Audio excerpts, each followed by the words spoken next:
Welcome back, students. Today's topic of the chapter biomolecule is the living state. At this level, bachcho, you have understood there are tens and thousands of chemical compounds in our body. All the chemicals are present in our body in a different concentration. Like water is present 70 to 90%, like protein is present 10 to 15%.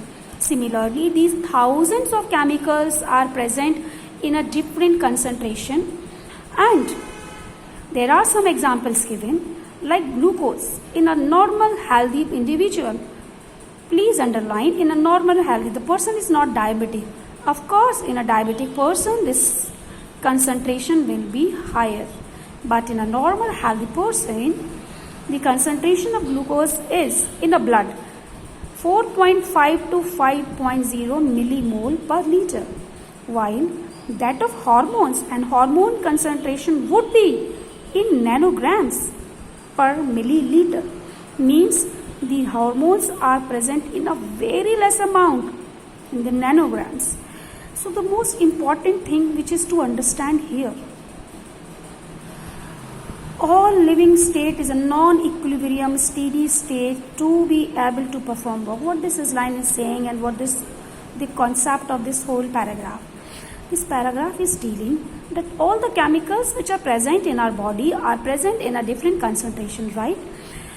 There are two types of chemical reaction which are happening in our body, either the anabolic reaction or the catabolic reaction.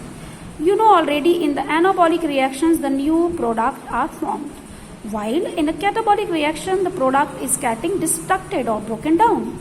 In anabolic reaction the energy is used, while in catabolic reaction the energy is liberated.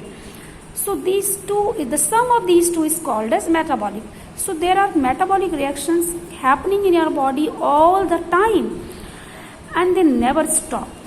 There is never an equilibrium state in our body, because if there is equilibrium state as per physics law, then the equilibrium cannot perform work. Any system which is reached to the equilibrium cannot perform work. It means it got stopped. So equilibrium means the chemical reaction has to be stopped and there is no chemical reaction further. Think, if there is a situation there is no chemical reaction in your body, what would happen with the cell? The cell would eventually die because there is no chemical reaction. So to sustain life, a living state has to perform these chemical reaction as steady state, means लगातार चलती रहनी चाहिए. All the chemical reaction has to be steady state.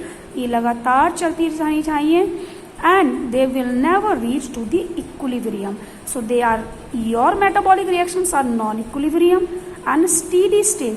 It means they always keep going and make life sustainable. So in our body there is never equilibrium in the metabolic reactions, fine. And to maintain this non-equilibrium, लगातार चलने के लिए energy खर्च होनी पड़ेगी, and this input of energy which is used to keep the chemical reaction in a non-equilibrium state need energy, and this energy, from where this energy is derived? This energy is derived from the metabolic reactions, because there are number of metabolic reactions which produce energy. Like catabolism, the energy is liberated and this energy is used. Amount of this energy is used to maintain non-equilibrium state of chemical reactions. Okay. And bachcho, the next part of this chapter is the enzymes. You know the enzymes. Okay. There is no chemical reaction can happen without enzymes. Almost all enzymes are protein. Please circle this almost.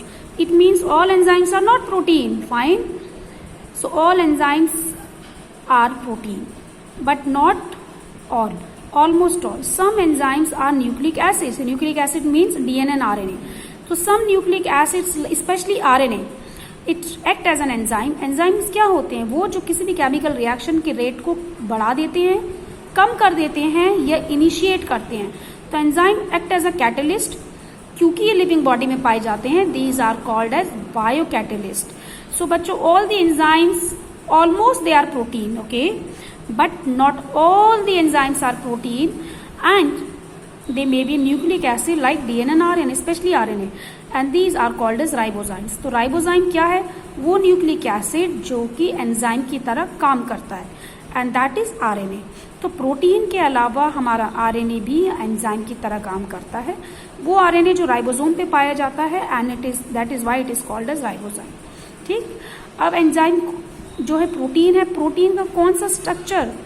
आपने 4 structure protein के पढ़े थे, primary, secondary, tertiary, quaternary, and you must be remembering the tertiary structure, जिसमें pockets बनती थी, जिसमें एक linear structure of protein gets folded itself and form pocket or the active site. Let's have a look this. So this is the linear protein which is getting fold itself. ये ठीक. So this is the tertiary structure of protein, और ये जो बना है this is called as pocket, and these pockets are called as active site.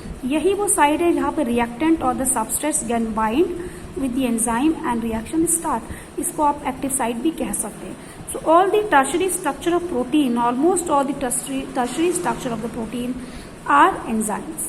Fine. So primary, secondary, tertiary and quaternary में से tertiary जो है almost tertiary are the enzymes.